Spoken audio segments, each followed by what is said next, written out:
신약성경 야고보서 2장 1절에서 13절의 말씀입니다. 다 같이 한 목소리를 받들어 읽겠습니다. 내 형제들아, 영광의 주 곧 우리 주 예수 그리스도에 대한 믿음을 너희가 가졌으니 사람을 차별하여 대하지 말라. 만일 너희 회당에 금가락지를 끼고 아름다운 옷을 입은 사람이 들어오고 또 남는 옷을 입은 가난한 사람이 들어올 때에 너희가 아름다운 옷을 입은 자를 눈여겨보고 말하되 여기 좋은 자리에 앉으소서 하고 또 가난한 자에게 말하되 너는 거기 서 있든지 내 발등상 아래에 앉으라 하면 너희끼리 서로 차별하며 악한 생각으로 판단하는 자가 되는 것이 아니냐. 내 사랑하는 형제들아, 들을지어다. 하나님이 세상에서 가난한 자를 택하사 믿음에 부요하게 하시고 또 자기를 사랑하는 자들에게 약속하신 나라를 상속으로 받게 하지 아니하셨느냐. 너희는 도리어 가난한 자를 업신 여겼도다. 부자는 너희를 억압하며 법정으로 끌고 가지 아니하느냐. 그들은 너희에게 대하여 일컫는 바 그 아름다운 이름을 비방하지 아니하느냐. 너희가 만일 성경에 기록된 대로 내 이웃 사랑하기를 내 몸과 같이 하라 하신 최고의 법을 지키면 잘하는 것이거니와 만일 너희가 사람을 차별하여 대하면 죄를 짓는 것이니 율법이 너희를 범법자로 정죄하리라. 누구든지 온 율법을 지키다가 그 하나를 범하면 모두 범한 자가 되나니 간음하지 말라 하신 이가 또한 살인하지 말라 하셨은즉 내가 비록 간음하지 아니하여도 살인하면 율법을 범한 자가 되느니라. 너희는 자유의 율법대로 심판받을 자처럼 말도 하고 행하기도 하라. 긍휼을 행하지 아니하는 자에게는 긍휼 없는 심판이 있으리라. 긍휼은 심판을 이기고 자랑하느니라. 아멘.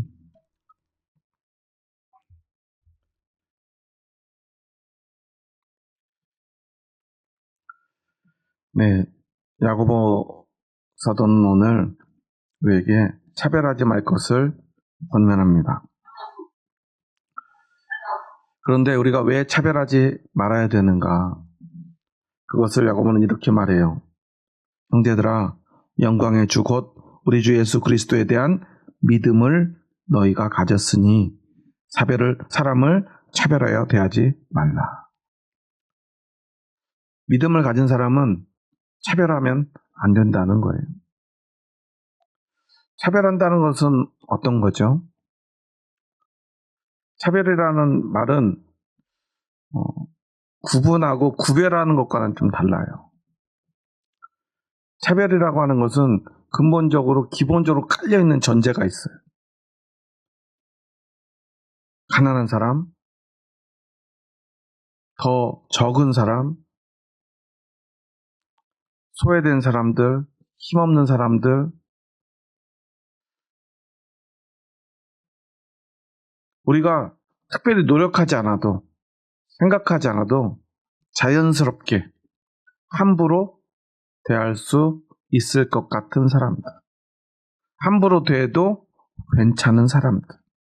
그래서 우리도 모르게 함부로 대하는 사람들을 구분짓고 구별하는 것, 그것을 차별이라고 합니다. 차별의 대상은 대부분이요, 소수자이거나 힘없는 사람이거나 가난한 사람들이에요. 그런데 믿음 있는 사람들은요, 결코 그렇게 해서는 안 된다는 거예요. 요즘 배제고 학생들이 결승전 경기를 하다가 상대를 조롱하는 응원 구호를 막 외쳤는데, 사실 과거에는 경기를 하면 조롱보다는 뭘 했죠? 원래 응원이라는 건 조롱하는 게 아니잖아요. 한국에서만 쓰는 표현이라고 하던데 화이팅, 잘하라는 거잖아요. 힘내라는 거잖아요. 힘내라, 힘, 이런 게 아니에요. 그런 게 원래 응원이죠. 막 잘하라고, 힘내라고 막 소리를 쳐줘가지고 너무 힘겹게 싸우고 있는 우리 편이 조금 더 힘내가지고 이길 수 있게 북돋워 주는 것, 그게 응원이죠. 그런데 요즘은요, 응원을 북돋워 주는 게 아니라 상대를 조롱해서 어떻게 해요? 힘 빠지게. 우리 팀이 힘을 내서 이기는 게 아니라 상대가 힘이 빠져가지고 우리가 이기길 바라는 그런 응원들을 하는 것 같아요. 그것 자체도 잘못됐는데 그 내용이 뭐 이러더라고요. 뭐 가야지. 뭐 스타벅스 가야지. 뭐 스타벅스 가는 게 뭐 잘못된 겁니까? 그런데 문제는 지금 시국이 어때요? 그 스타벅스 간다는 의미가 그런 의미가 아니잖아요. 이제 너희들 지금 커피 마시러 가라 그러시면 좋겠는데 지금은 그런 의미가 아니잖아요. 5.18 그 광주를 그 희생을 비웃는 밈이잖아요. 사실 저도 광주에서 몇 년 학교를 다니면서 지냈던 적이 있는데 제가 광주에 있던 2000년대 초중반이면 벌써 20년이 훌쩍 지났을 때예요. 그런데요, 20년이 지났어도요, 광주에 있는 사람들 어느 누구도요, 그 5.18 그 광주의 그 끔찍한 학살 앞에서요 관련이 없는 사람이 없어요. 한 달이 건너면요 다 희생자예요. 그 아픔이요, 그 가슴에 발알이 새겨져 있어요. 물론 광주에 처음 간 사람들은요 굉장히 당황해요. 말이 굉장히 세요. 사투리도 굉장히 뭔가 좀 공격적인 것 같고요. 저도 처음에 학교를 딱 갔는데 저는 30대 중반에 이제 대학원을 다니느라고 거기를 잠깐 갔는데 20대 초반에 젊은 아가씨들 학생들이 식당에 가서 밥을 먹는데 뭐 젊은 여자애들이 말투가 이래요. 음에 더 죽겠다 이래요. 예쁘게 입고 오늘은 밥 못 먹겠다 그러는데 처음에는 분명히 막 이렇게 약간 그 인지 부조화가 오는 거예요. 말투는 걸쭉한 아저씨 말투인데 분명히 목소리는 예쁘고 상냥한 여학생 목소리예요. 그리고 뭐 운전을 하고 가도요, 막 말을 해도 좀 세게 말해요. 그래서 사람들은요, 광주 사람들이 굉장히 공격적이고 거칠다고 생각해요. 그런데 그 사람들은요,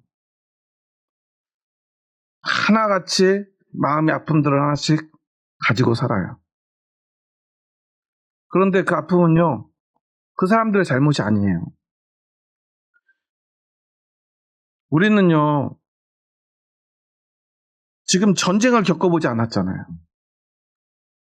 같이 총을 들고 전쟁을 해도요, 내가 총을 들고 있지만 상대의 총소리는요, 너무나 두려워요.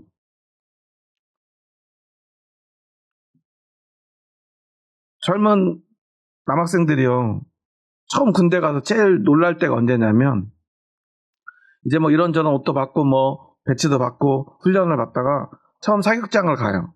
우리가 한국 사람들이 총소리를 뭐라고 표현하죠? 의성어로? 탕탕탕 이러잖아요. 탕탕탕 이런 총소리는 없어요.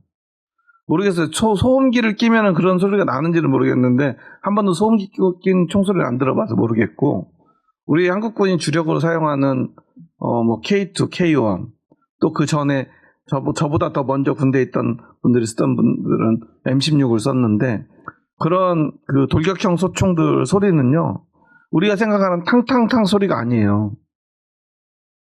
우리가 보통 영화나 이런 데서 생각하는 대포 소리, 총소리가 아니라 대포 소리보다 조금 더 크다고 생각하면 돼요.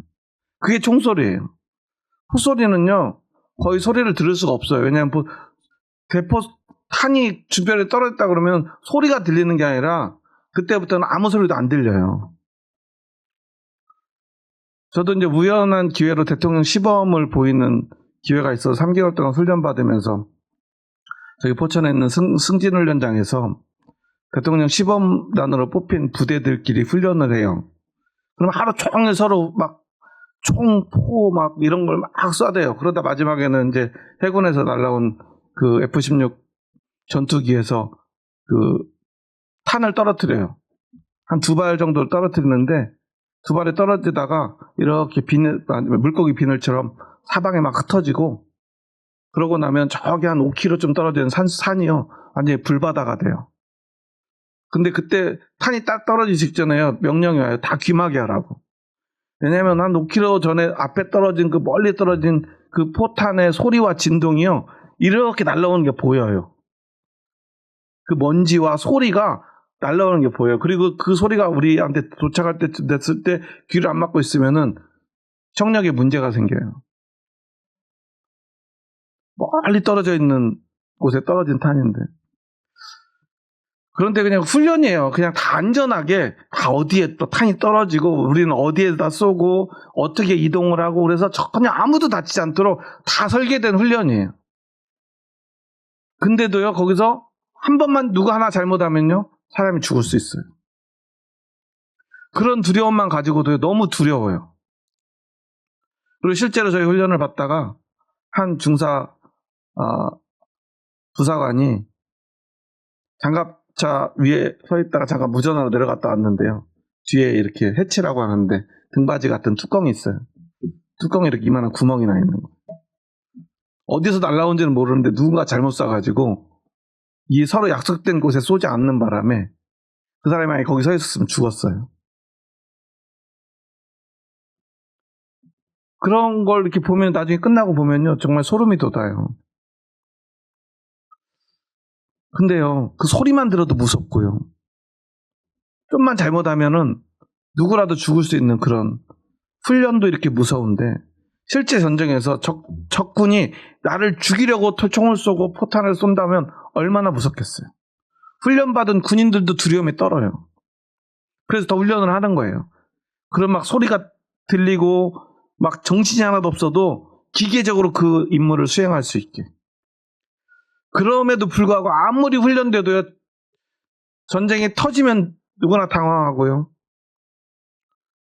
패닉에 빠지고요.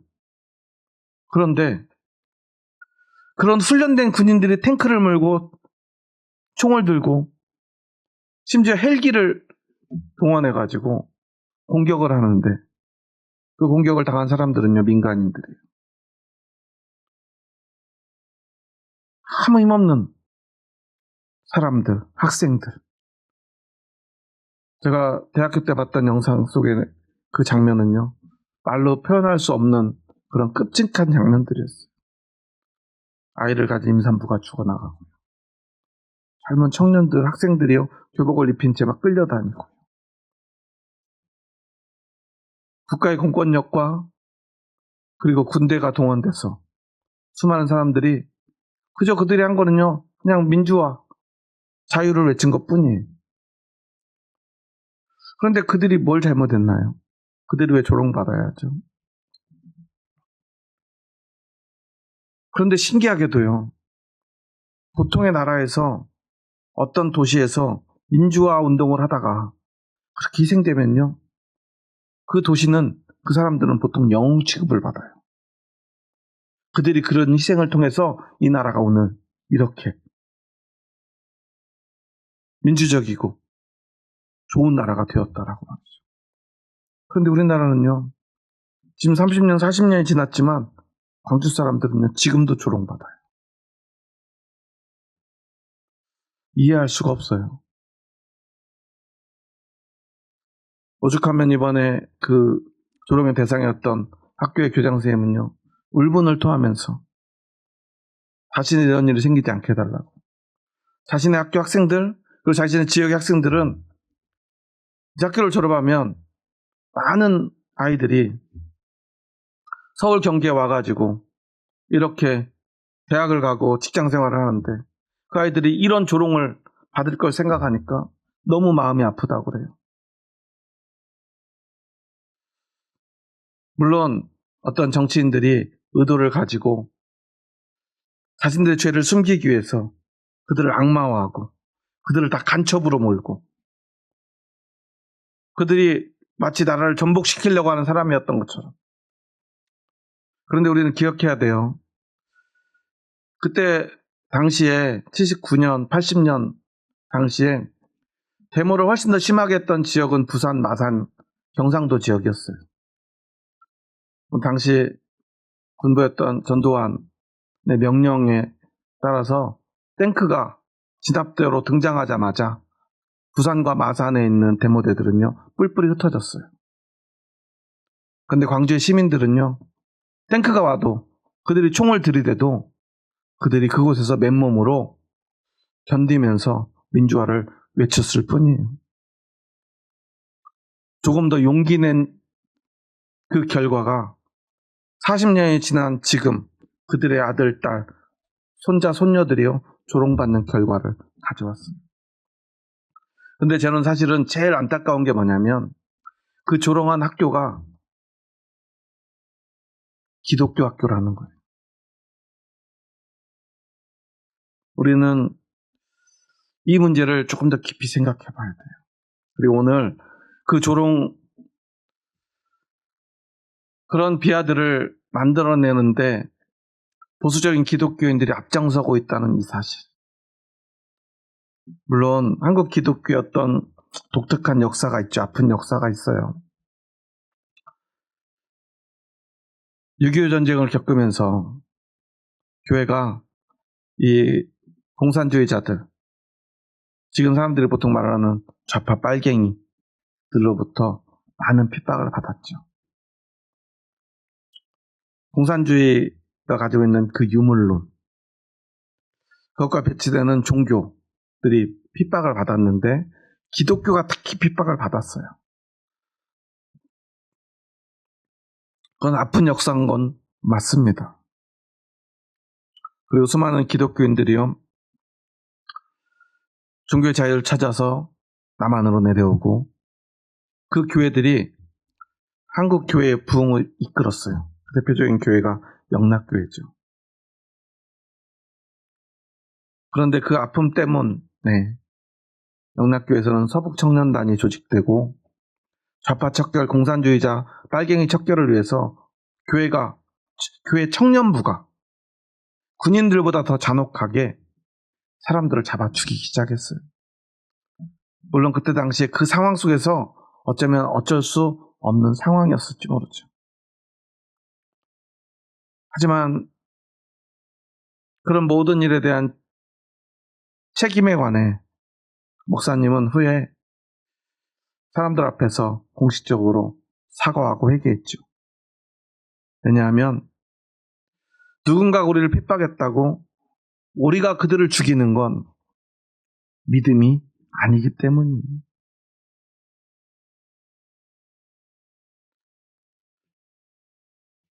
야고보는요, 우리가 따로 가르치지 않아도 가지고 있는 어떤 본성들에 대한 이야기를 해요. 그러면서 그 본성을 이겨내는 믿음은 무엇인가를 이야기합니다. 우리는요, 타고난 본성이, 그리고 본능적으로 나를 지키고 보호하려는 마음이 있어요. 그러니까 나를 공격하면 어때요? 나를 지키기 위해서 나도 공격하는 거예요. 그게 오늘날 보수 기독교의 뿌리이고 역사예요. 어쩔 수 없다는 그 말들 우리가 충분히 납득할 수 있죠. 하지만 우리는요, 그 납득만으로 살아가는 사람들이 아니에요. 우리에겐 믿음이 있기 때문이에요. 예수님은 십자가에 달려 죽으셨죠. 그런데 사흘 후에 부활하셨어요. 부활한 예수님의 모습은 어땠죠? 벽을 통과하고요, 몸이요, 완전히 달라졌어요. 원래도 능력 있고요, 권세 있는 분이었는데 부활하신 후에 예수님은요, 완전히 달라졌어요. 잡히시던 그 밤에도 베드로가 칼을 빼들었을 때 말구의 귀를 잘랐을 때 예수님은 말씀하셨죠. 내가 천군 천사들을 불러서 12영 더 되는 천군들을 불러서 이들을 멸하지 못할 것 같으냐. 하지만 그것은 하나님의 뜻이, 아버지의 뜻이 아니다. 라고 말씀하시며 묵묵히 십자가의 길을 가셨어요. 그런데 그 죽음을 이기고 부활하신 예수님에게는 얼마나 더 큰 권세가 있었겠습니까? 얼마나 더 큰 능력이 있었겠어요? 그런데 성경 어디에 예수님이 원수가 아팠다는 말이 있나요? 자신을 비웃고 조롱하고 침뱉고 때리고 고문하고 십자가에 못 박은 그들에 대해 예수님이 공격했다는 말이 있나요? 제자들과 힘을 합쳐서 그들과 맞서 싸웠다는 말이 있나요? 기독교는요, 그 그리스도의 십자가, 그 복음을 전하는 사람들이 모인 곳, 교회입니다. 그래서 우리는요, 우리 원수라도 차별하지 않아요. 원수라도 공격하지 않아요. 그런데 숭고한 그 믿음으로 그 믿음을 지키기 위해서 공산주의자들과 맞서 싸우고 끝끝내 자신의 생명으로 그 믿음을 지켜낸 숭고한 그 믿음을 우리가 복수로 더럽혀서 해야 되겠습니까? 우리가 그 조롱과 비난과 오늘 야고보가 결코 하지 말라는 이 차별로 더럽혀서 해야 되겠습니까? 기독교의 이름으로, 십자가의 이름으로 아무 잘못 없는 그들을 차별해야 되겠습니까? 우리는 다시 한번 돌아봐야 합니다. 우리의 신앙이 무엇인가를 말이죠. 물론 오늘 본문에는요, 가난한 자에 대한 이야기, 부자에 대한 이야기, 힘 있는 자에 대한 이야기, 힘 없는 자에 대한 이야기를 해요. 그런데 우리는 이 말씀을 들을 때 오늘 우리는 그러면 어떻게 해야 되는가를 생각해 봐야 돼요. 먼저 2절에 보면 2절과 3절에는요, 금가락지를 끼고 아름다운 옷을 입은 사람과 남루한 옷을 입은 가난한 사람에 대한 이야기가 나옵니다. 우리는 어떻게 합니까? 아름다운 옷을 입은 자는 눈여겨보면서 말합니다. 여기 좋은 자리에 앉으세요. 남루한 옷을 입은 가난한 사람은 우리 뭐라고 말해요? 너는 거기 서 있든지 내 발등상 아래에 앉으라. 라고 하면 이게 차별하는 거다라고, 이것은 악한 거라고 말합니다. 여러분, 발등상이 뭐죠? 성경에 발등상이 많이 나오잖아요. 우리가 이건 좀 이해를 위해서 잠깐 설명을 드리자면, 그러니까 이런 구조를 생각해 보면 돼요. 우리 큰 운동장 같은 데 보면 이렇게 계단식 의자가 있잖아요. 계단식 의자에 내가 이렇게 의자에 앉습니다. 그럼 그 밑에 예를 나무판 같은 거 하나 놔요. 그리고 거기에 뭘 올려요? 발을 올려놔요. 나는 의자에 앉고 그 밑에 나무판 하나 놓고 내 발을 올려놓는 나무판이 있어요. 그게 바로 발등상이에요. 그러니까 이 나무판은 뭘 올려놓는 용도예요? 내 더러운 발을 올려놓는 용도예요. 예수님 시대에 그 제자들이 살던 이 지역에 이 환경적 특징이 우리도 그렇지만 쉽게 발이 더러워지는 구조예요. 그러니까 밖에 나갔다 들어오면 제일 먼저 종이 뭐를 해요? 주인의 발을 씻겨줘요. 그 말은 무슨 말이냐면 그만큼 집에 들어오기엔 발이 더럽다는 거예요. 그러니까 지금처럼 우리가 좋은 환경에서 깨끗한 발에 예를 들어 거실에 앉는데 그 발 아래 그냥 나는 의자에 앉아있는데 밑에 바닥에 앉는다는 그런 의미가 아니라 발을 올려놓는 그 더러운 곳, 발이 올려졌던 그 더러운 곳에 너희는 앉아서 예배 드리라는 거예요. 발등상은요, 발 올려놓는 판자 같은 더러운 것을 이야기를 할 때 쓰는 표현이에요. 그러니까 우리는 옷차림을 보고 사람을 판단한다는 거예요. 기독교에는 뭘 보고 사람을 판단하는 사람들이죠? 기독교인들에게 기준은 오직 믿음뿐이에요. 예전에 제가 다니던 시골교회에서 이제 장로 선출을 위한 투표를 해요. 안수 집사님들 몇 분이 이렇게 경쟁이 됐는데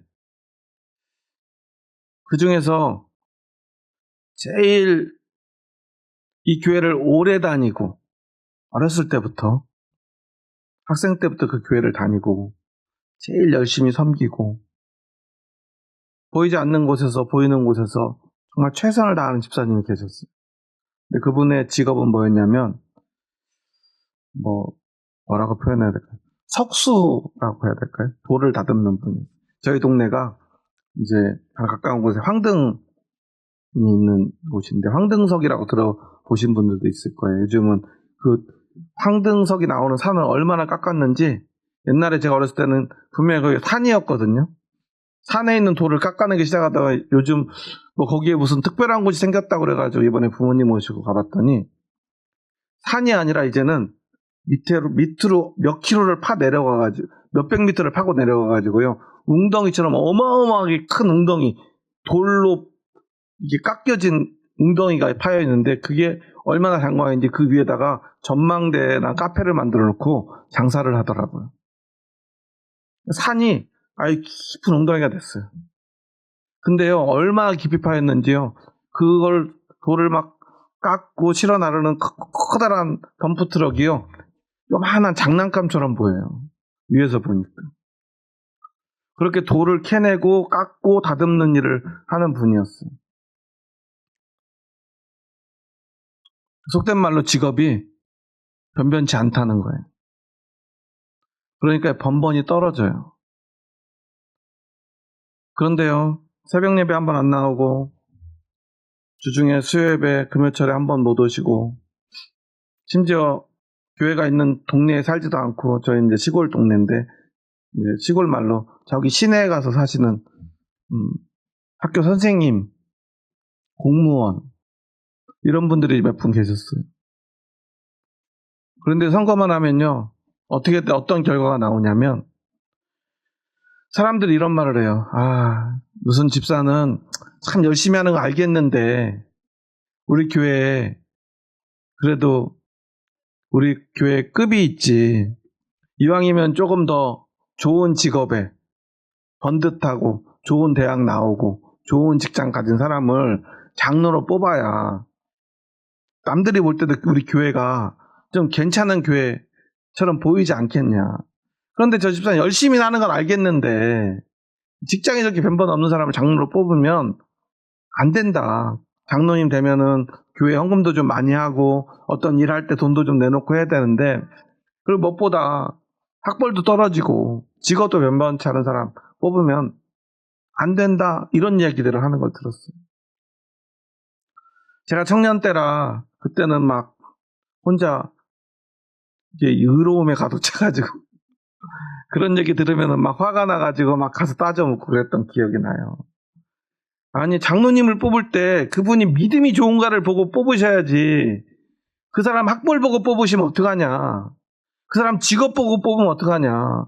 매일 와서 예배드리고 심지어 매일 자기가 직접 그 돈을 모아가지고 이 오르간을 자기 돈으로 사가지고요 교회에다 이렇게 놓고 예배마다 오르간 반주하시고요. 진짜 새벽 예배를 하루도 안 빠져요. 그 힘든 고된 일을 해도요. 항상 새벽 예배를 하고 출근을 하시고요. 하루 종일 일하고도요. 퇴근하는 길에 그냥 가는 법이 없어요. 아무리 피곤해도 교회 들려서 기도하고 또 혼자 오르간 치면서 찬양하고 그리고 성경 읽고 그리고 나서야 집에 돌아가요. 막 빨리 가서 저 같으면 씻고 싶을 텐데요. 한 번도 그런 적이 없는 분이. 그런데 사람들의 기준은요. 믿음이 아니에요. 신앙생활이 아니에요. 그거 얼마나 하나님 앞에 간절한지 얼마나 예배를 사모하는지 그런 건 중요하지 않아요. 그런데 교회는 어떤 곳입니까? 예수 그리스도의 십자가로 세워진 교회이지 않습니까? 그 십자가를 믿는 믿음으로 세워진 교회 아닙니까? 더군다나 오늘 야고보는 이런 말을 해요. 우리 한번 5절 말씀을 함께 읽습니다.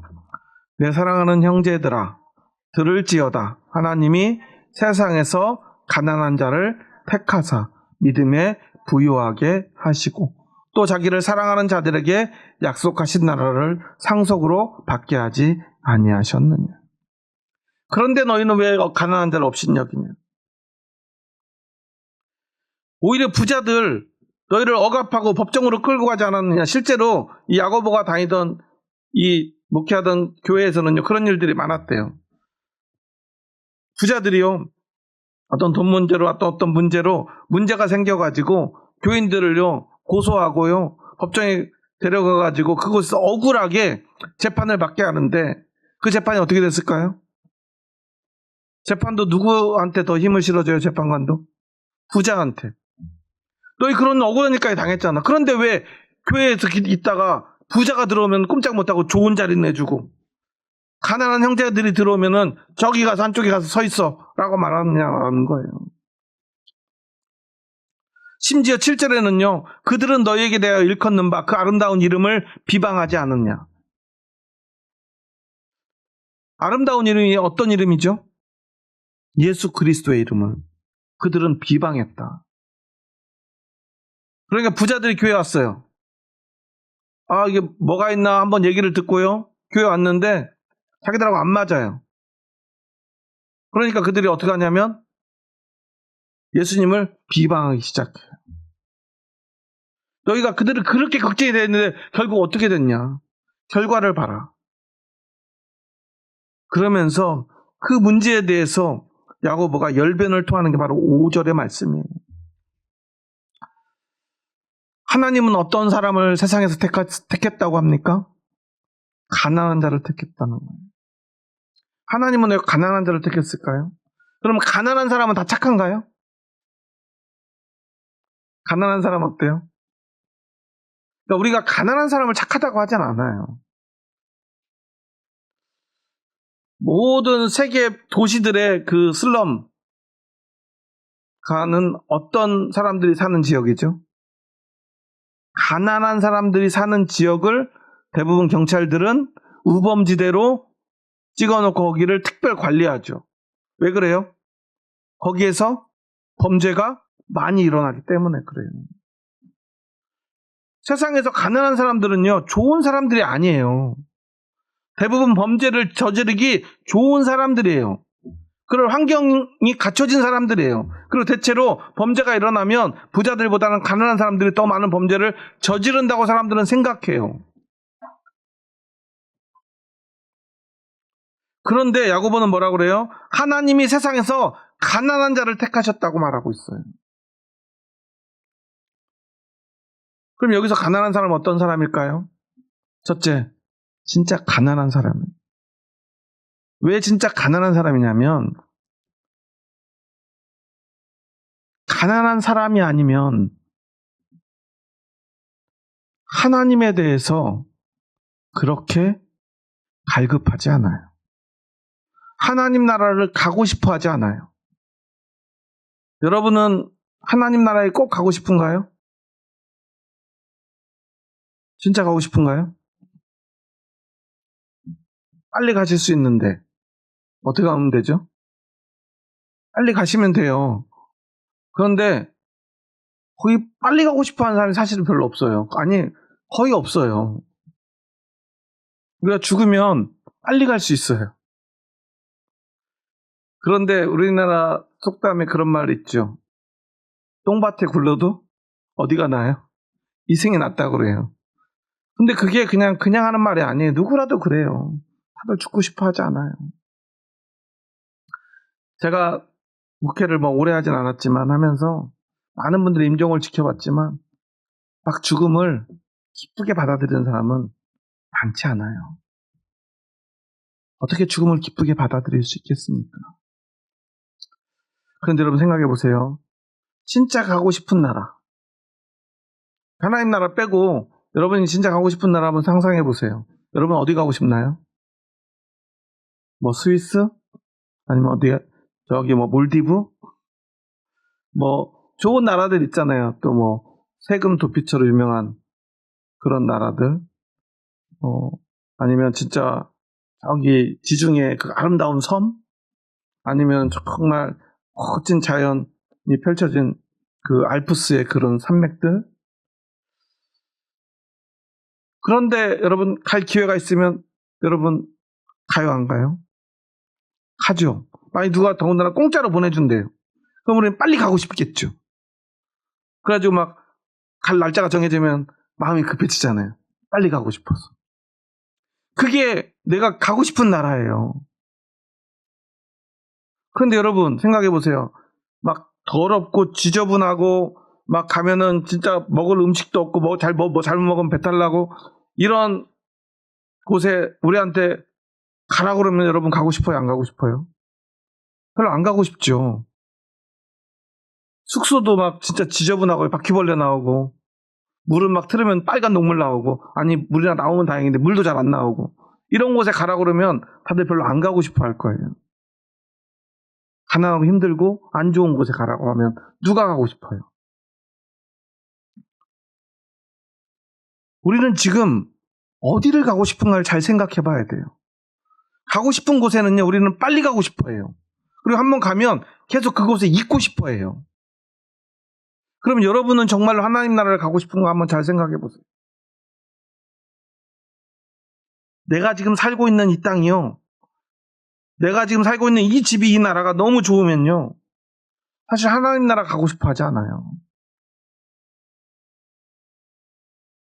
저는 진짜 부자들이 왜 이렇게 죽기 싫어하는지 나이를 점점 먹어가면서 이해가 돼요. 어렸을 땐 잘 몰랐는데 뭐 이렇게 그냥 저렇게 누릴 거 다 누린 사람들이 왜 이렇게 저렇게 안 죽으려고 아둥바둥하나. 이 땅에 너무 좋은 것들 자기가 힘들게 만들어놨는데 그거 버리고 못 가는 거예요. 그러니까요, 부자들은요, 가난한 사람들만큼 하나님의 나라, 하나님의 품이 그립지 않아요. 왜 예수님이 산상수훈에서 심령이 가난한 자는 복이 있다고 그랬죠? 심령이 가난하다는 건 뭐냐면요, 가난하기도 하지만 실제로 거기서 심령이 가난한 자는요, 가난한 사람이에요. 그런데 그냥 가난한 사람이 아니에요.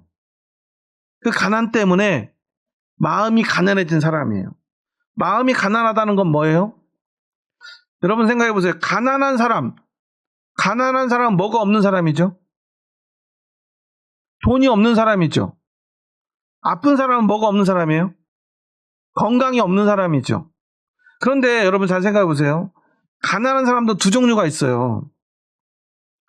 돈이 없는데 돈이 없어서 돈을 절실히 가지고 싶은 가난한 사람이 있어요. 그런데 돈이 없지만 돈을 별로 갖고 싶지 않은 가난한 사람도 있어요. 그러니까 심령이 가난하다는 건 어떤 의미예요? 하나님이 없는데 이 세상에서 가난해요. 돈도 없고요. 몸도 아프고요. 사람들한테 무시도 당하고요. 그런데 그걸 통해 가지고 하나님에 대한 절실함을 가진 사람이 심령이 가난한 사람이에요. 돈이 없으니까 내가 돈을 벌어야 되겠다 하는 사람은 돈에 가난한 사람이에요. 내가 가난한데 힘없는데 몸까지 약하면 안 되겠어. 내가 건강해야지. 건강해가지고 내가 어떻게든 열심히 잘 살아가 성공해야지. 건강에 가난한 사람이에요. 그런데 하나님이 택하시고 믿음에 부요하게 한 사람들은 어떤 사람이에요? 하나님에 대해서 가난한 사람이에요. 하나님 없이는 내가 못 살겠습니다. 아니 하나님을 함께 하시면 내가 잘 살 수 있겠습니다. 하나님에 대한 갈급함이 있는 사람이에요. 하나님에 대한 가난함으로 갈망으로 살아가는 사람들이에요. 이게 바로 심령의 가난함이에요. 현실의 가난함을 심령의 가난함으로 승화시킨 사람들.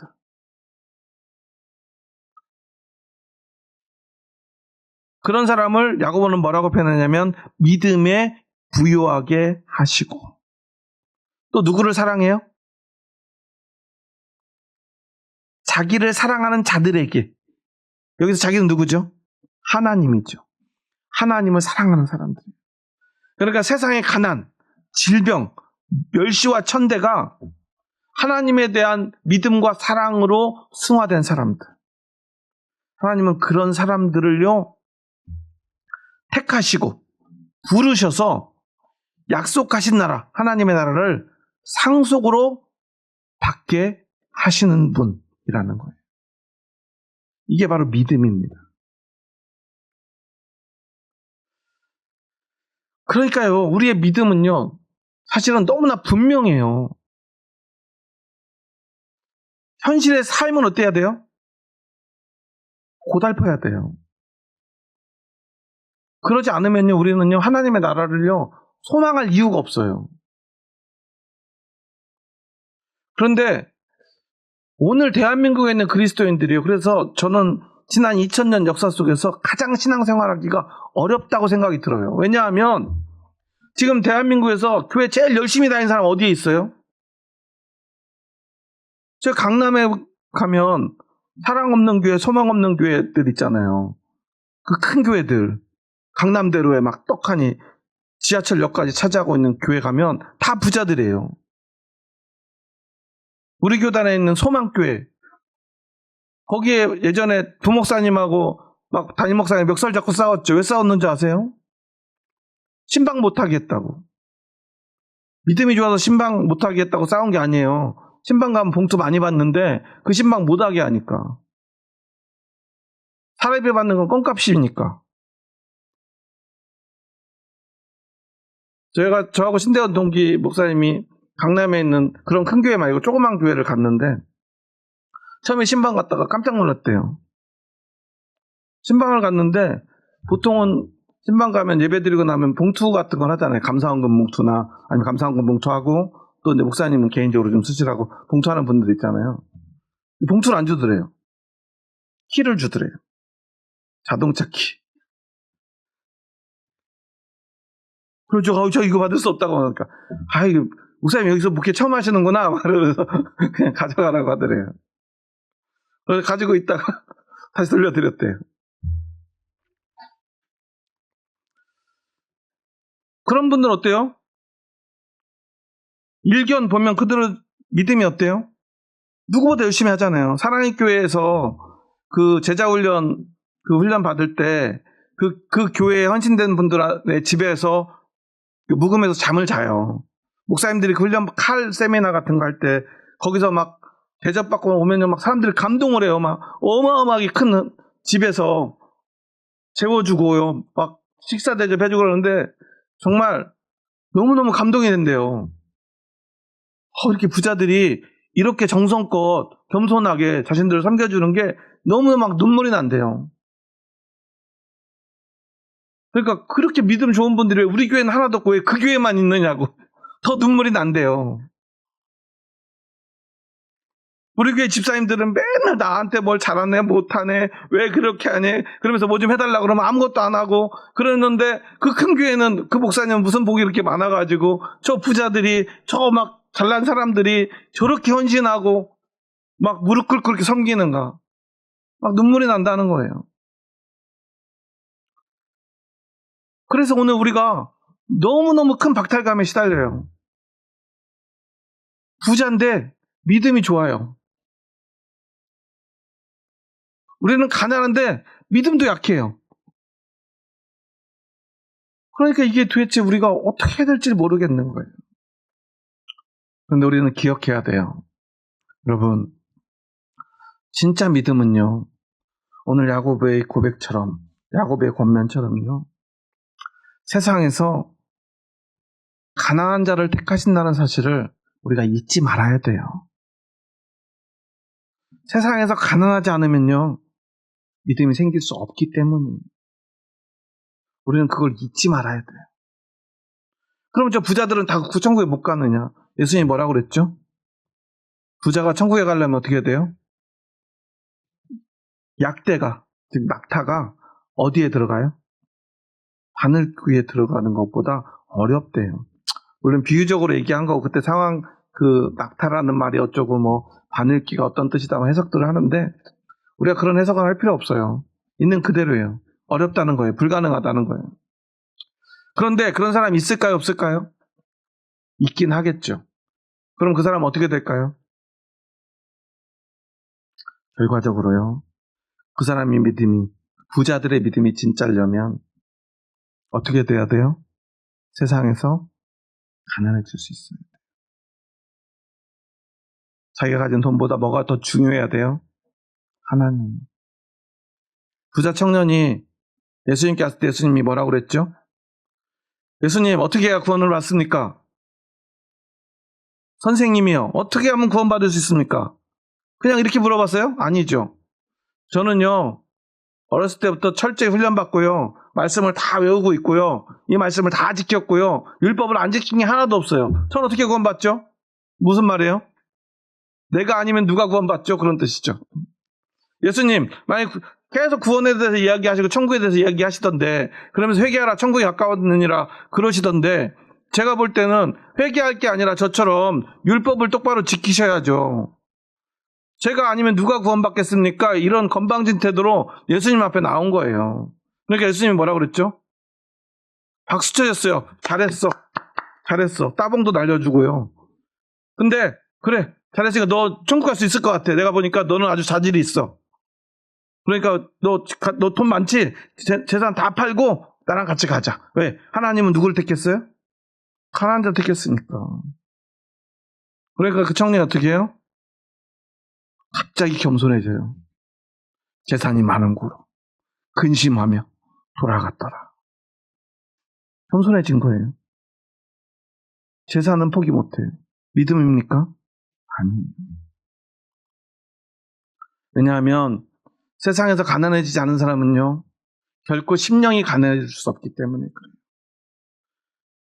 천국에 막 달려가고 싶어서 견딜 수 없는 그 가난과 고통이 없이는 우리는 하나님의 나라를 소망할 수 없어요. 그런데 그게 있어도요, 그 믿음은 어려워요. 여러분, 아까 제가 앞에서 가난한 사람들이 다 착한 게 아니라고 그랬죠. 그 슬럼가는 대부분 가난한 사람들이 사는 곳이죠. 범죄자들이 더 많아요. 가난하다고 다 하나님 나라 소망하는 게 아니에요.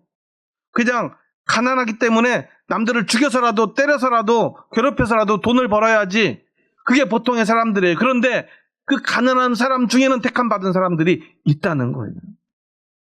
그 가난을 믿음으로. 그런데 하나님은 그 가난을 택하셔서, 가난한 사람을 택하셔서 구원하신다는 거예요. 왜냐? 가난해 본 사람은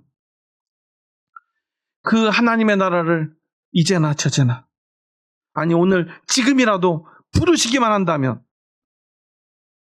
저는 세상 모든 거 다 놓고 가겠습니다. 그럴 수 있다는 거예요. 왜 그래요? 놓고 갈 게 없으니까요. 놓고 갈 게 없어요. 아픈 사람들, 가난한 사람들은요, 미련을 가질 게 없어요. 진짜 믿음의 본질이 뭔가를 예수님은요, 끊임없이 얘기해줬고요. 제자들도요, 처음엔 그걸 못 알아듣다가 그들이 사도가 돼서 교회에서 목회를 해보니까 아는 거예요. 야고보가요, 그걸 깨달았어요. 예수님이 그래서 그렇게 말씀하죠. 왜 심령이 가난한 자가 복이 있는가? 사람들이 세상과 돈을 겸하여 섬기는구나. 세상과 하나님을 겸하여 섬기는구나. 돈과 하나님을 겸하여 섬기는구나. 이것도 붙들고 저것도 붙들고 싶어 하는구나. 그런데 그건 믿음이 아니구나.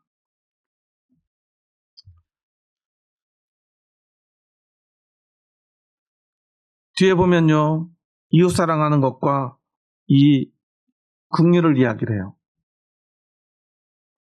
누가 이웃을 사랑할 수 있는가? 누가 긍휼한 마음을 가질 수 있는가? 여러분, 내가 뭔가를 가지고 있잖아요. 다른 사람을요, 긍휼히 여길 수 없어요. 왜냐하면 세상에선 내가 단돈 1,000원이라도 내 손에 주려면 그냥 줄 수 없어요. 누가, 옛날 어른들이 그런 말 하죠. 땅 파봐라. 돈이 나오나. 요즘 어떤 드라마에서 재벌집 그 아들이 장인에게 돈을 좀 빌려달라고 그러니까 그 장인이 그 재벌집 아들인데도요, 자네 지금 가서 은행 가서 돈 빌려달라고 해봐. 누가 돈 1원 한 장 빌려주는지. 따끔한 충고를 하더라고요. 네 아버지가 부자니까 네가 그 돈을 마음대로 쓸 수 있을 것 같아도 네 아버지 아니면 아무도 너한테 돈 안 빌려줘. 세상은요, 내 노력이 없이는요, 내가 무언가를 지불하지 않으면요, 나에게 아무것도 주지 않아요. 그런 세상에서 무언가를 많이 가지고 사는 사람들이요, 다른 사람들에게 긍휼을 베풀 수 없어요. 긍휼을 베푼다는 것은 아무것도 주지 않아도 내 것을 다 내주는 것이 긍휼이에요. 그런데 결국 우리를 심판하는 것은 무엇이라고 말합니까? 우리 한번 먼저 8절 말씀 함께 읽습니다. 너희가 만일 성경에 기록된 대로 내 이웃 사랑하기를 내 몸과 같이 하라 하신 최고의 법을 지키면 잘하는 것이거니와. 그런데 만약에 9절에 보면 너희가 사람을 차별하여 대하면 죄를 짓는 것이니 율법이 너희를 범법자로 정죄하리라. 사랑하는 것과 차별을 대비하고 있죠. 이 말은 무슨 말이냐면 사랑하지 않는 건 뭐 하는 거예요? 차별하는 거예요. 차별하지 않으려면 사랑할 줄 알아야 돼요. 지금 배재고등학교의 문제도 마찬가지예요. 차별하는 그들이 그런 차별적인 이야기를 아무렇지도 않게 하는 이유는 그들 마음에 사랑이 없기 때문이에요. 그러면서 말합니다. 10절 11절에는요. 율법을 지킨다는 게 뭔가? 간음하지 말라고 하신 분도 하나님이고 살인하지 말라고 하신 분도 하나님인데 나는 간음하지 않았어. 근데 살인했어요. 그러면 간음한 거나 살인한 거나 뭐든지 아무거나 하나라도 하면 다 범죄자다. 네가 무엇을 했든 우리는 무언가 하나라도 잘못할 수밖에 없는데 사랑이 없으면 우리는 그렇게 율법을 지킬 수 없고 우리는 범죄자가 될 것이다. 그리고 결국 우리는 범죄자일 수밖에 없는데 그런 사람들은 어떻게 되는가? 우리 12절 13절 마지막으로 함께 읽습니다. 너희는 자유의 율법대로 심판받을 자처럼 말도 하고 행하기도 하라. 긍휼을 행하지 아니하는 자에게는 긍휼 없는 심판이 있으리라. 긍휼은 심판을 이기고 자랑하느니라. 심판은 두 종류가 있다는 거예요. 어떤 심판이 있습니까? 첫째, 율법에 따른 심판이 있어요. 냉정하게, 정확하게. 그러면 어때요? 이 간음과 살인을 이야기한 이유는 우리는 결국 간음하는 자이거나 살인하는 자일 수밖에 없다는 거예요. 무슨 말이냐면 하나님 우리에게 너무나 많은 율법을 주셨고 그 율법의 정죄 앞에서 자유로울 수 있는 사람은 아무도 없는데 율법대로 심판하면 모든 사람이 범죄자인데 우리가 그 심판을 멸할 수 있는 무기가 있어. 그 무기가 뭐야? 긍휼이야 라고 말하고 있는 거예요. 무슨 말이냐면 네가 용서하면 너도 용서받을 수 있어. 네가 긍휼을 베풀면 너도 그 긍휼로 심판받을 수 있어. 여러분은 무엇으로 심판받기 원하십니까? 율법입니까? 긍휼입니까? 하나님의 율법으로 자유로울 수 있는 사람, 용서받을 수 있는 사람 없어요. 그런데 차별하는 사람들은 어떤 마음이 있어요? 자신은요, 당당한 거예요. 나는 율법 앞에서도 괜찮다고 착각하는 거예요. 나는 결코 죄를 짓지 않았어. 앞에서 이야기한 어떤 사람이죠? 부자 청년이에요. 부자 청년 죄 지은 거 없어요. 자기가 볼 때 자기는 너무 당당해요. 다른 사람들 보면 너무 한심해요. 저런 인간들 저렇게 살아가지고 율법 앞에서 하나님 앞에서 어떻게 하려고 저러나. 나처럼 이렇게 율법을 철저히 다 지켜야지. 그러니까 예수님이 말씀하셨죠. 야 그래 너 다 잘했어. 근데 아직 하나 부족하네. 아직 네가 가난하지가 않아. 한마디로 뭐가 죄예요? 여러분 한번 생각해 보세요. 가난하지 않은 게 죄예요. 우리는 이걸 믿지 않으려 해요. 그래서 우리는 모두가 죄인이에요. 여러분 태어날 때 어떻게 태어났어요? 맨날 타타타 노래에 보면 그런 가사가 있죠. 수지 맞는 장사예요. 왜요? 알몸으로 태어나서 옷 한 벌은 건졌다고 이야기하잖아요. 우리는요 아무것도 가지지 못하고 이 땅에 왔어요. 하나님 우리를 그렇게 보내셨어요. 그런데 우리는요 결코 가난하지 않은 삶을 살기 위해 아둥바둥해요. 그 모든 게 하나님 앞에 다 죄예요. 처음 하나님 아담과 하와를 만들고 어떻게 살게 하셨죠? 발가벗고 살았어요. 어떻게 그럴 수 있었죠? 모든 게 다 하나님 거임을 인정했기 때문에. 발가벗고 살아도요, 옷이 없어도요, 부끄럽지 않았어요. 자기가 열심히 땀 흘려 일하지 않아도요, 불안하지 않았어요. 그냥 하나님만 믿고 의지하고 살면 됐어요. 세상에서 가장 가난한 순간이었어요. 그런데 그때는 사람은 범죄하지 않았어요. 하나님과 함께 살 자격이 있었어요. 그런데 그들이 죄를 짓고부터 그들은 부자가 되기 시작했어요. 첫 번째 얻은 게 뭐죠? 하나님은 분명히 선악과를 먹는 날에 어떻게 된댔죠? 반드시 죽으리라. 그런데 그들이 범죄하고 그들은 죽었나요? 가죽 옷을 얻었죠. 밍크 코트.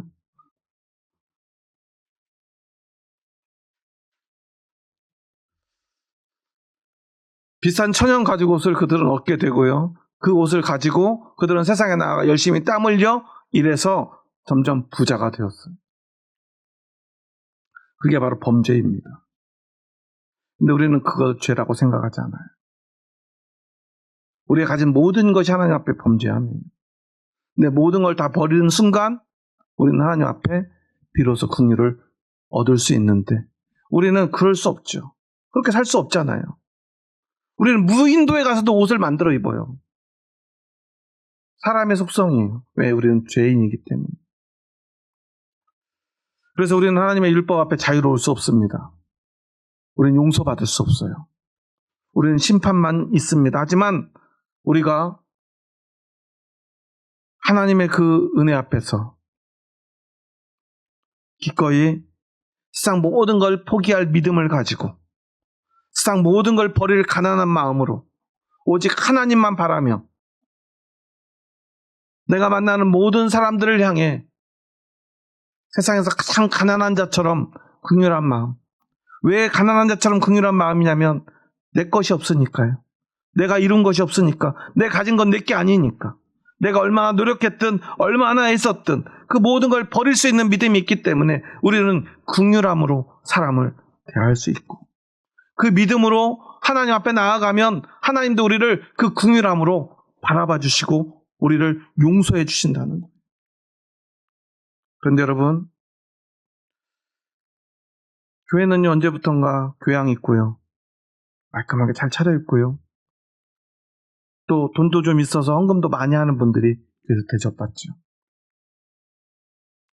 물론 그런 분들 어떤 훈련을 할 때 진짜 목사님들을 진심으로 섬기지만 과연 그것이 진짜 긍휼함인지 우리는 돌아봐야 돼요. 과연 그분들이 가진 그 아파트, 그분들이 가진 모든 사업체들, 전국의 그 가난한 목사님들을 위해서 다 내놓고 목사님들보다 더 가난하게 살라고 한다면 그럴 수 있을까요? 주님이 말씀하신 것처럼 내 재산을 다 팔아서 가난한 목사들에게 주고 나를 따르라고 한다면 따를 수 있을까요? 그럴 수 없어요. 그분들 헌금 열심히 하지만요, 열심히 하는 만큼 목사님들 판단하고 있어요. 내가 헌금을 이렇게 하는데 목사님이 똑바로 안 하시네? 생각해요. 교회에서 열심히 하는 분들이요, 열심히 봉사하는 만큼 누구보다 열심히 목사님들 판단하고 있어요. 목사님뿐 아니에요. 옆에 있는 성도들 다 바라봐요. 나는 이만큼 하는데 저 사람은 왜 저거밖에 안 할까? 저렇게 하다가는 큰일 날 텐데. 우리도 모르게 그런 판단들을 하고 있어요. 우리만 그런 게 아니에요. 초대교회도 그랬어요. 중세교회도 그랬어요. 언제나 그랬어요. 우리는 원래 그래요. 하지만 믿음은 우리를 내가 무엇을 하든 긍휼한 마음을 품게 해요. 왜냐하면 나에게 진짜 믿음이 있다면 우리는 가난해질 수밖에 없기 때문입니다. 내 게 아니니까요. 내가 잠시 무엇을 가지고 있어도요, 그건 내 게 아니에요. 내가 좋은 옷을 입고 있어도 이 옷은 내 옷이 아닙니다. 좋은 집에 살아도 그 집은 내 집이 아닙니다. 내 집은 하나님의 나라.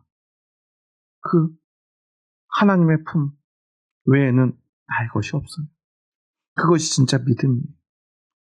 오늘 야고보가 이야기한 하나님이 세상에서 가난한 자를 택하사 믿음에 부유하게 하시고 또 자기를 사랑하는 자들에게 약속하신 나라를 상속으로 받게 하지 아니하셨느냐.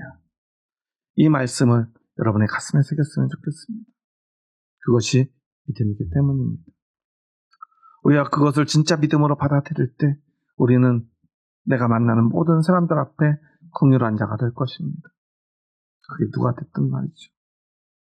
더욱이 하나님이 사랑하는, 하나님이 택한 가난한 자들, 고통받는 자들, 소수자들, 하나님을 위해서 자신의 삶을 다 바친 자들, 그들을 향해서만큼은 우리는 언제나 궁일한 마음을 가지게 될 거예요. 결코 무시하거나 함부로 할 수 없을 거예요. 저는 제가 개척을 하고 한 가지 진실을 깨달았어요. 세상에 진짜 믿음이 있는 사람이 많지 않구나. 왜냐하면 제가 그래도 한 중형교회 부목사 할 때는요, 모든 분들이 저한테 그렇게 살갑게 했어요. 교회가 있으니까요. 거기서 열심히 일하니까요. 월급 받고 일했지만, 뭐 사렙이라는 명목이긴 했지만 실제로 월급을 받고 일했어요. 그러니까 모든 분들이 제가 설교하면 다 아멘 해주고요. 제가 조금만 열심히 노력하면요, 정말 저한테 친절했어요. 그런데요, 분명 그때보다 저는 지금 훨씬 더 헌신적으로, 그때보다 훨씬 더 설교도 제가 보기에는 잘하는 것 같은데, 그래도 개척을 하고 나서는요, 제가 느낀 감정은 뭐냐면 무시당한다는 생각, 함부로 대한다는 생각. 그게 우리 교인이든 외부인이든 어떤 목사님이든 거의 동일해요. 제가 노예에 갈 때는요, 가급적이면요, 제가 가진 옷 중에 제일 좋은 옷을 입고 가요. 왜 그럴까요?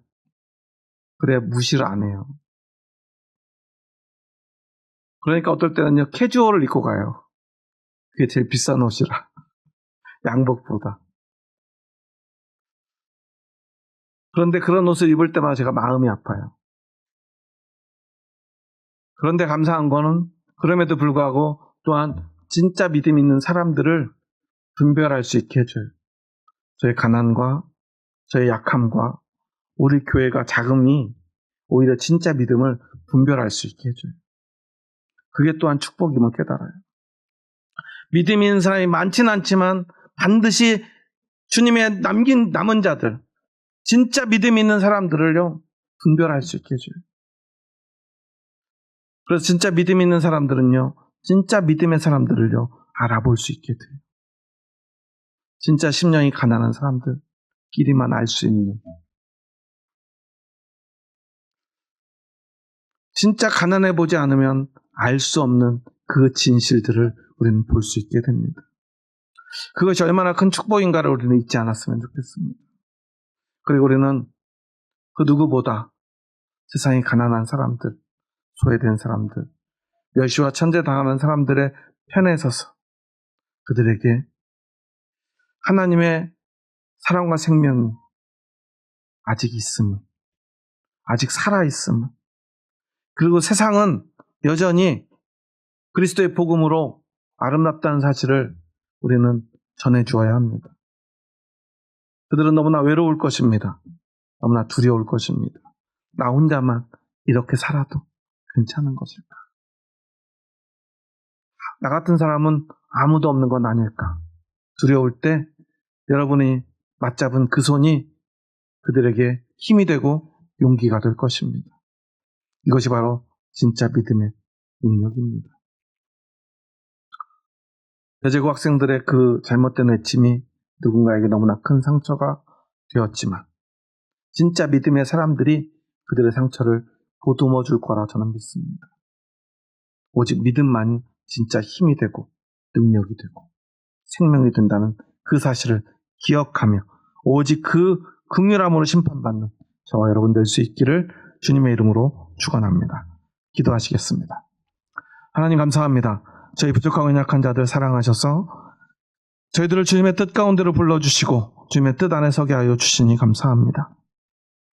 하나님, 우리 연약함을 아시는 주님, 가난함이, 연약함이, 낮음이 세상에는 무시해도 되고 함부로 해도 되는 것임을 우리는 너무나 잘 알고 있습니다. 그렇게 우리는 때로 남을 무시하는 자, 함부로 하는 자로 살아왔습니다. 때로 우리가 힘을 다 잃어버렸을 때, 돈을 잃어버렸을 때 남들이 나에게 함부로 하고 나를 무시하는 걸 느낍니다. 그럴 때 우리는 너무나 고통스럽습니다. 하지만 오늘 야고보는 하나님께서 세상에서 가난한 자를 택하셨다 고백합니다. 이 고백이 얼마나 아름다운 고백인가를 우리 다시 한번 돌아봅니다. 참 믿음이 무엇인가? 참 구원의 길이 어디에 있는가를 다시 한번 돌아보며, 비록 세상에서는 가난하고 세상에서는 무시당하지만 오히려 그것이 나에게 얼마나 큰 축복인가를 믿음의 눈으로 다시 한번 바라보며, 오직 영광의 하나님 그 나라 향해 오늘도 그 믿음을 가지고 나아가 하나님의 심판대 앞에서 이 믿음이 우리의 삶의 긍휼이 되고 하나님의 그 심판대 앞에서 구원이 된다는 그 사실을 기억하며 오직 그 생명의 길로, 그 영원한 나라로 오늘도 달려갑니다. 하나님, 우리의 믿음을 받아주시옵소서. 우리를 긍휼히 여겨 주시옵소서. 이제는 우리 주 예수 그리스도의 은혜와 하나님의 사랑하심과 성령님의 교통하심이 오늘 세상에선 비록 가난해도, 세상에선 성공하지 못해도 오직 그것이 하나님이 나를 선택하신 이유임을 깨닫고 하나님의 은혜와 긍휼함을 받아 세상에 나아가, 그리고 교회에서 형제 자매들에게 사랑과 긍휼함으로 그들을 만나며 이제 그 긍휼함을 가지고 하나님의 심판대 앞에 서겠노라 믿음으로 고백하는 이 자리에 머리 숙인 한 영혼 한 영혼 머리 위에 이제로부터 영원토록 함께 하시기를 간절히 축원하옵나이다. 아멘.